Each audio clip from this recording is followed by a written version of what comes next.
bienvenue sur le podcast Goodbye Bias.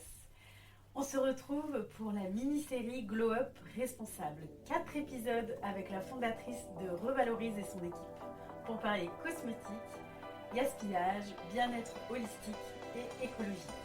Je vous souhaite une belle écoute.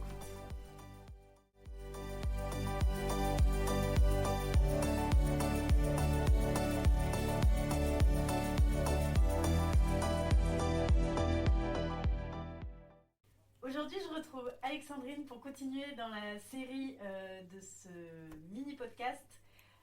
Et aujourd'hui, le sujet, ça va être une cosmétique régénérative. Donc, on va parler un petit peu des lois, labels et solutions, des choses qui sont un peu plus sérieuses, concrètes, qui sont tout aussi importantes.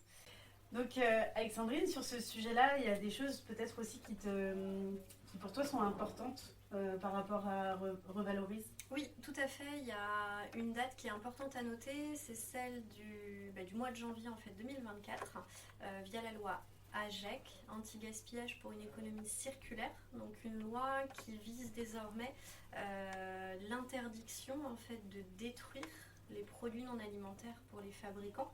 Donc ça marque aussi un tournant dans l'histoire du gaspillage et donc dans la lutte contre le gaspillage des produits notamment cosmétiques. Donc c'est vraiment un moment, en tous les cas une loi qui, à partir de ce moment, va pousser les fabricants à trouver d'autres voies de revalorisation de leurs produits, en tous les cas d'éviter de détruire. Certains avaient déjà anticipé notamment cette loi en faisant par exemple des dons aux associations. Et là c'est vrai que ça va vraiment dans le sens aussi d'une économie circulaire, dans la protection de l'environnement. Donc cette loi marque vraiment le point de départ Oui. d'une nouvelle prise de conscience. Ouais, c'est très bien que ce soit officialisé et que ce soit pour tout le monde pareil en fait aussi, c'est très important. Oui. Quelles sont les initiatives de certains acteurs dans la cosmétique ? Eh bien, certains acteurs ont pu en fait partir sur différentes initiatives, notamment depuis fin 2024.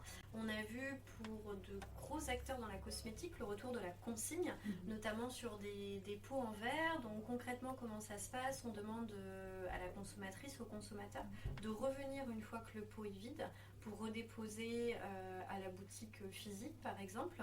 Donc ça c'est une première initiative pour justement avoir cette impulsion et on va dire ce renforcement d'économie aussi circulaire. Après, il faut toujours rester vigilant à ce qui va se passer derrière. Donc, il y a aussi tout un système de nettoyage qui s'est mis en place avec une standardisation pour nettoyer tel type de contenant, etc. Mais il y a quand même des initiatives qui arrivent et qui émergent. C'est intéressant. Après, est-ce qu'il y a quand même des avantages ou des inconvénients sur ce type d'éco-recharge ? Alors, il y a des avantages, il y a des inconvénients.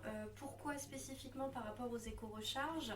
Eh bien, typiquement dans une boutique de cosmétiques, on a donc par exemple, si je prends l'exemple d'un savon liquide, on a le savon liquide et de plus en plus on voit l'éco-recharge à côté, donc qui va générer moins de plastique. Il y a en effet des avantages, donc je viens de le dire, moins de plastique. On va être sur des formats aussi parfois beaucoup plus grands, qui dit souvent éco-recharge.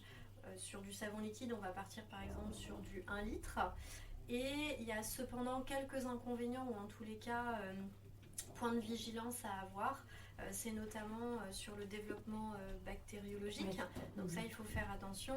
On sait qu'un produit qui va être en contact avec l'air peut éventuellement se dégrader plus facilement. Ce sera peut-être un petit peu moins sensible sur du savon liquide qui a une durée de conservation relativement longue, mais sur un soin un peu plus spécifique qui va justement intégrer dans la formulation différents principes actifs.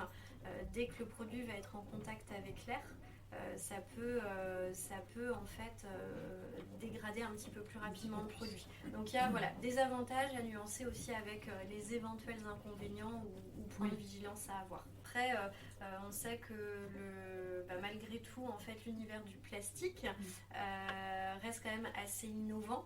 Donc on peut aussi imaginer finalement par la suite avoir des éco-recharges qui puissent, pour une crème par exemple, qui puissent être vraiment destinées en minimisant, enfin en tous les cas conçues en minimisant la présence d'air. Voilà, je pense qu'il peut y avoir aussi une grosse partie d'innovation sur ce type d'éco-recharge. En parlant de plastique, si tu peux nous expliquer ce qu'est le concept des 4 R qui, dans le Plastic Act, qui vise à réduire en fait l'empreinte plastique dans le secteur cosmétique. Oui, alors il y a un article très intéressant sur le site de la FEBEA, la fédération, l'une des fédérations de la cosmétique, qui explique en effet que le Plastic Act, ça vise vraiment à réduire l'empreinte plastique du secteur cosmétique, puisqu'on sait que l'empreinte plastique dans ce secteur, elle est quand même relativement importante.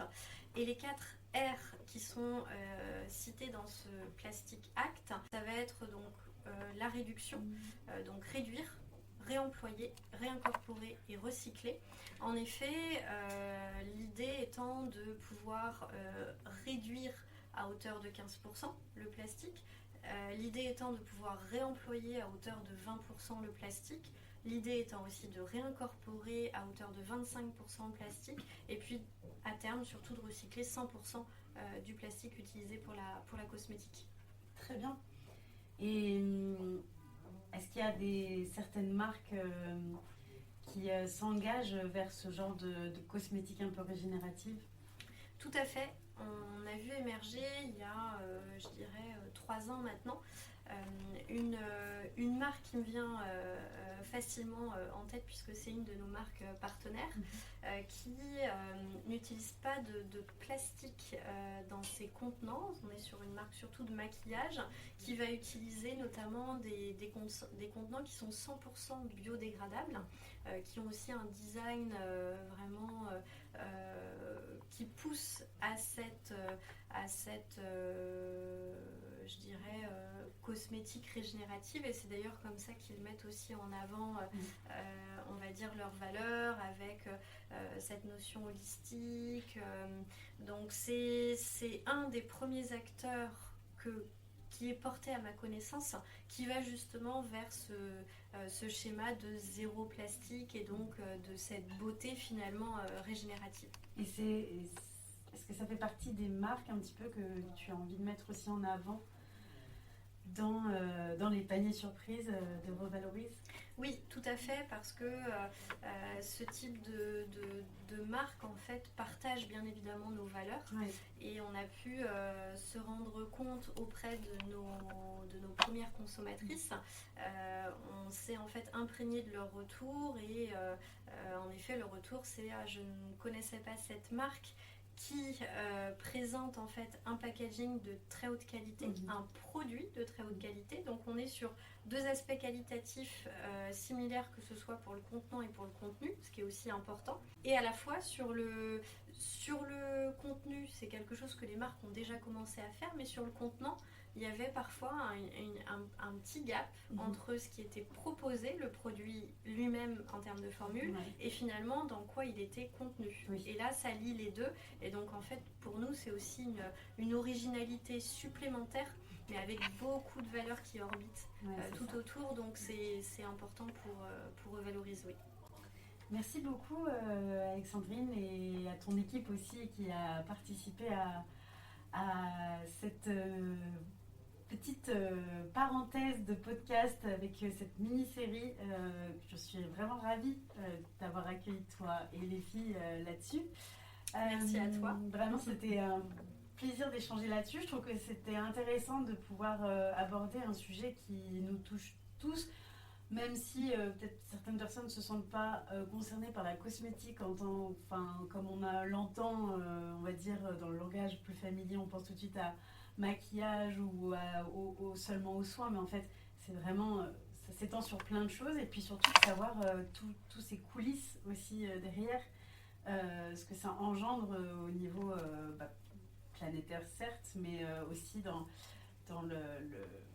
la façon de consommer qu'on a eu jusqu'à maintenant et qu'on est en train de revoir. Donc merci pour ce partage et merci aussi pour cette belle création d'entreprise à qui je souhaite vraiment beaucoup de succès et de plein de projets. Merci beaucoup. Merci à toi Yacina. C'était un réel plaisir que de partager ce moment avec toi et au sein de l'équipe.